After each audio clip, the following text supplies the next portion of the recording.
Israel ತನ್ನ ಭವಿಷ್ಯಕ್ಕಾಗಿ ಒಂದು ದೊಡ್ಡ ಹೆಜ್ಜೆ ಇಡ್ತಿದೆ. ಆದರೆ ಆಶ್ಚರ್ಯ ಏನಂದ್ರೆ ಅದರ ಪ್ಲಾನಿನ ಕೇಂದ್ರಬಿಂದುವಾಗಿರೋದು ಭಾರತ. ಏನಿದು ಕತೆ?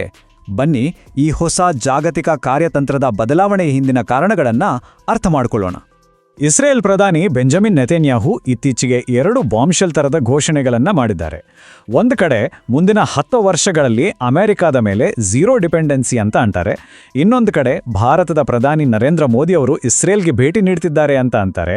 ಇವೆರಡಕ್ಕೂ ಒಂದಕ್ಕೊಂದು ಆಳವಾದ ಸಂಬಂಧ ಇದೆ. ಈ 2 ಘೋಷಣೆಗಳು ಸುಮ್ಮನೆ ಕಾಕತಾಳೀಯ ಅಲ್ಲ.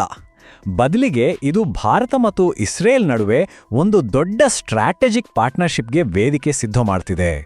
ಸರಿ, ಹಾಗಾದ್ರೆ ಇಸ್ರೇಲ್ ಸ್ವಾವಲಂಬಿ ಆಗೋದಕ್ಕೂ ಭಾರತಕ್ಕೂ ಏನು ಸಂಬಂಧ? ಇದನ್ನ ಅರ್ಥ ಮಾಡ್ಕೋಬೇಕು ಅಂದ್ರೆ ನಾವು ಮೊದಲು ಇಸ್ರೇಲ್ ಕಣ್ಣಲ್ಲಿ ಜಗತ್ತು ಹೇಗೆ ಬದಲಾಗ್ತಿದೆ ಅಂತ ನೋಡಬೇಕು. ಈ ಬದಲಾವಣೆಯ ಹಿಂದಿನ ಮುಖ್ಯ ಕಾರಣ ಏನು ಅಂದ್ರೆ ಅದರ ಹಳೆಯ ಸ್ನೇಹಿತರು ಅಂದ್ರೆ ಯುರೋಪ್ ಮತ್ತು ಅಮೆರಿಕದ ಮೇಲೆ ಇನ್ಮುಂದೆ ಪೂರ್ತಿಯಾಗಿ ನಂಬಿಕೆ ಇಡೋಕ್ ಆಗಲ್ಲ ಅನ್ನೋ ಭಾವನೆ ಇಸ್ರೇಲಲ್ಲಿ ಬರ್ತಿದೆ. ಗಾಜಾ ಯುದ್ಧದ ನಂತರ ಯುರೋಪ್ನಲ್ಲಿ ಜನರ ಅಭಿಪ್ರಾಯ ಇಸ್ರೇಲ್ ವಿರುದ್ಧ ತಿರುಗಿದೆ. ಇದೇ ಥರದ ವಿರೋಧಿ ಭಾವನೆ ಅಮೆರಿಕದಲ್ಲೂ ಕೂಡ ಹೆಚ್ಚಾಗ್ತಿದೆ. ಸದ್ಯಕ್ಕೆ ಸರ್ಕಾರಗಳು ಸಪೋರ್ಟ್ ಮಾಡ್ಬೋದು, ಆದರೆ ಮುಂದೊಂದು ದಿನ ಜನರ ಒತ್ತಡಕ್ಕೆ ಮಣಿದು ತಮ್ಮ ಪಾಲಿಸಿ ಬದಲಾಯಿಸ್ಬೋದು ಅನ್ನೋ ಭಯ ಅವರಿಗಿದೆ. ಈ ವಿಶ್ಲೇಷಣೆ ಪ್ರಕಾರ ಯುರೋಪ್ನಲ್ಲೇ ಜನಸಂಖ್ಯೆ ಬದಲಾವಣೆ ಒಂದು ದೊಡ್ಡ ಪಾತ್ರ ವಹಿಸುತ್ತೆ. ಇಲ್ಲಿ ನೋಡಿ, ಯುರೋಪ್ನ ಸ್ಥಳೀಯರ ಫರ್ಟಿಲಿಟಿ ರೇಟ್ 1.6% ಇದ್ರೆ ಮಧ್ಯಪ್ರಾಚ್ಯದಿಂದ ಬಂದ ವಲಸಿಗರದ್ದು 2.6% ಇದೆ. ಈ ಡೇಟಾ ಮುಂದಿನ ದಿನಗಳಲ್ಲಿ ದೊಡ್ಡ ಪರಿಣಾಮ ಬೀರಬಹುದು. ಈ ಲೆಕ್ಕಾಚಾರದ ಪ್ರಕಾರ 2050ರ ಹೊತ್ತಿಗೆ ಯುರೋಪ್ನ ಜನಸಂಖ್ಯೆಯಲ್ಲಿ ಸುಮಾರು 14-16% ಮುಸ್ಲಿಮರಿರಬಹುದು. ಡೆಮೋಕ್ರಸಿಗಳಲ್ಲಿ ಜನಸಂಖ್ಯೆ ಬದಲಾದಂತೆ ವಿದೇಶಾಂಗ ನೀತಿಯೂ ಬದಲಾಗುತ್ತೆ. ಹಾಗಾಗಿ ಯುರೋಪ್ ಮೇಲೆ ದೀರ್ಘಕಾಲ ಅವಲಂಬಿಸೋದು ರಿಸ್ಕಿ ಅನ್ನೋದು ಇಸ್ರೇಲ್ನ ವಾದ. ಸರಿ, ಈ ಅನಿಶ್ಚಿತತೆಯಿಂದ ಪಾರಾಗೋಕೆ ಇಸ್ರೇಲ್ ಒಂದು ಪ್ಲಾನ್ ಮಾಡಿದೆ. ಅದೇ ಆತ್ಮನಿರ್ಭರ್ ಯೋಜನೆ. ಏನಿದು ಪ್ಲಾನ್? ಮುಂದಿನ 10 ವರ್ಷಕ್ಕೆ ಅವರ ರೋಡ್ ಮ್ಯಾಪ್ ಹೇಗಿದೆ ನೋಡೋಣ ಬನ್ನಿ. ಇದು ಸುಮ್ಮನೆ ಒಂದು ರಾಜಕೀಯ ಘೋಷಣೆ ಅಲ್ಲ, ಇದು ಒಂದು ಕಾಂಪ್ರಿಹೆನ್ಸಿವ್ ಪ್ಲಾನ್. ಮುಂದಿನ 10 ವರ್ಷಗಳಲ್ಲಿ ಹಣಕಾಸು ಮತ್ತು ಮಿಲಿಟರಿ ವಿಚಾರಗಳಲ್ಲಿ ಅಮೆರಿಕದ ಮೇಲೆ ಶೂನ್ಯ ಅವಲಂಬನೆ ಸಾಧಿಸಿ ಸ್ವತಂತ್ರ ಶಕ್ತಿಯಾಗಿ ಬೆಳೆಯೋದು ಇದರ ಗುರಿ. ಈ ಪ್ಲಾನ್ಗೆ 2 ಮುಖ್ಯ ಪಿಲ್ಲರ್ಗಳಿವೆ. 1, ತಮ್ಮದೇ ಆದ ಸ್ವಾವಲಂಬಿ ಆರ್ಥಿಕತೆಯನ್ನು ಕಟ್ಟೋದು. 2, ಯಾರ ಹಂಗೂ ಇಲ್ದ end to end defence system ನಿರ್ಮಿಸೋದು. ಆದರೆ ಇಲ್ಲೊಂದು ಸಮಸ್ಯೆ ಇದೆ. ಇಸ್ರೇಲ್ನಷ್ಟು ಚಿಕ್ಕ ದೇಶದಲ್ಲಿ ಇಂಥ ದೊಡ್ಡ ರಕ್ಷಣಾ ವ್ಯವಸ್ಥೆ ಕಟ್ಟೋದು ತುಂಬ ಕಷ್ಟ.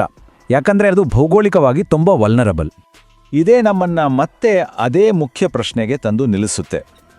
ಈ ಇಡೀ ಚಿತ್ರದಲ್ಲಿ ಭಾರತದ ಪಾತ್ರ ಎಲ್ಲಿ ಬರುತ್ತೆ? ಇಲ್ಲೇ ನೋಡಿ, ನೆತನ್ಯಾಹು ಅವರ 2 ಘೋಷಣೆಗಳು ಒಂದಕ್ಕೊಂದು ಕನೆಕ್ಟ್ ಆಗೋದು. ಮೂಲಗಳ ಪ್ರಕಾರ ಇಸ್ರೇಲ್ ಎದುರಿಸ್ತಿರುವ ಈ ಸವಾಲುಗಳಿಗೆ ಭಾರತ ಒಂದು ಯುನಿಕ್ ಪರಿಹಾರವನ್ನ ನೀಡ್ತಿದೆ. ಈ ಸ್ಲೈಡ್ ನೋಡಿ ತುಂಬ ಚೆನ್ನಾಗಿ ವಿವರಿಸುತ್ತದೆ.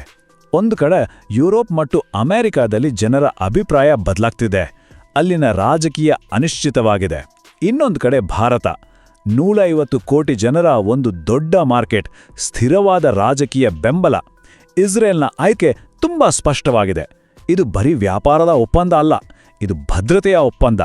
ಅದಾನಿ ಡಿಫೆನ್ಸ್ನಂತಹ ಭಾರತೀಯ ಕಂಪನಿಗಳ ಜೊತೆ ಸೇರಿ ಇಸ್ರೇಲ್ ತನ್ನ ರಕ್ಷಣಾ ಉತ್ಪಾದನಾ ವ್ಯವಸ್ಥೆಯನ್ನ ಭಾರತದಂತಹ ವಿಶಾಲ ಮತ್ತು ಸುರಕ್ಷಿತ ಜಾಗದಲ್ಲಿ ಕಟ್ಟಬಹುದು.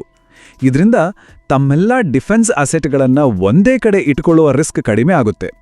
ಹಾಗಂತ ಇದು ಬರೀ ಇಸ್ರೇಲಿಗೆ ಮಾತ್ರ ಲಾಭದಾಯಕ ಅಲ್ಲ, ಇದೊಂದು 2 ವೇ ಸ್ಟ್ರೀಟ್. ಭಾರತಕ್ಕೂ ಇದರಿಂದ ಸಾಕಷ್ಟು ದೊಡ್ಡ ಪ್ರಯೋಜನಗಳಿವೆ. ಭಾರತಕ್ಕೆ ಮುಖ್ಯವಾಗಿ 3 ಲಾಭಗಳು. ಮೊದಲನೆಯದು, ಇಸ್ರೇಲ್ನಿಂದ ಅತ್ಯಾಧುನಿಕ ಟೆಕ್ನಾಲಜಿ ಸಿಗುತ್ತೆ. ಎರಡನೇದು, ವಿದೇಶಿ ನೇರ ಹೂಡಿಕೆ ಅಂದರೆ FDI ದೇಶಕ್ಕೆ ಹರಿದು ಬರುತ್ತೆ. ಮೂರನೇದಾಗಿ, ಇದರಿಂದ ಸಹಜವಾಗಿಯೇ ಸಾಕಷ್ಟು ಉದ್ಯೋಗ ಸೃಷ್ಟಿಯಾಗುತ್ತೆ.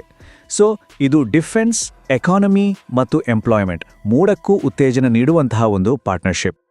ಸಂಕ್ಷಿಪ್ತವಾಗಿ ಹೇಳೋದಾದ್ರೆ, ಇಸ್ರೇಲ್ಗೆ ಒಂದು ದೊಡ್ಡ ಮಾರುಕಟ್ಟೆ, ಸುರಕ್ಷಿತ ಉತ್ಪಾದನಾ ನೆಲೆ ಮತ್ತು ನಂಬಿಕಸ್ಥ ಸ್ನೇಹಿತ ಸಿಕ್ಕರೆ, ಭಾರತಕ್ಕೆ ಲೇಟೆಸ್ಟ್ ಡಿಫೆನ್ಸ್ ಟೆಕ್ನಾಲಜಿ, ವಿದೇಶಿ ಹೂಡಿಕೆ ಮತ್ತು ಉದ್ಯೋಗಾವಕಾಶಗಳು ಸಿಗುತ್ತೆ.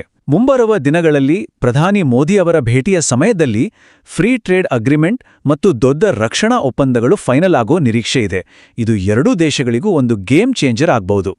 ಹಾಗಾದ್ರೆ ಇಸ್ರೇಲ್ ಮತ್ತು ಭಾರತದ ನಡುವಿನ ಈ ಹೊಸ ಮೈತ್ರಿ ಜಾಗತಿಕ ರಾಜಕೀಯವನ್ನೇ ಬದಲಾಯಿಸುತ್ತಾ? ಮಧ್ಯಪ್ರಾಚ್ಯದಿಂದ ದಕ್ಷಿಣ ಏಷ್ಯಾದವರೆಗೆ ಒಂದು ಹೊಸ ಜಿಯೋಪೊಲಿಟಿಕಲ್ ಆಕ್ಸಿಸ್ ಹುಟ್ಟುಕೊಳ್ತಿದೆಯಾ? ಇದು ಖಂಡಿತವಾಗಿಯೂ ನಾವು ಯೋಚಿಸಬೇಕಾದ ಒಂದು ವಿಷಯ.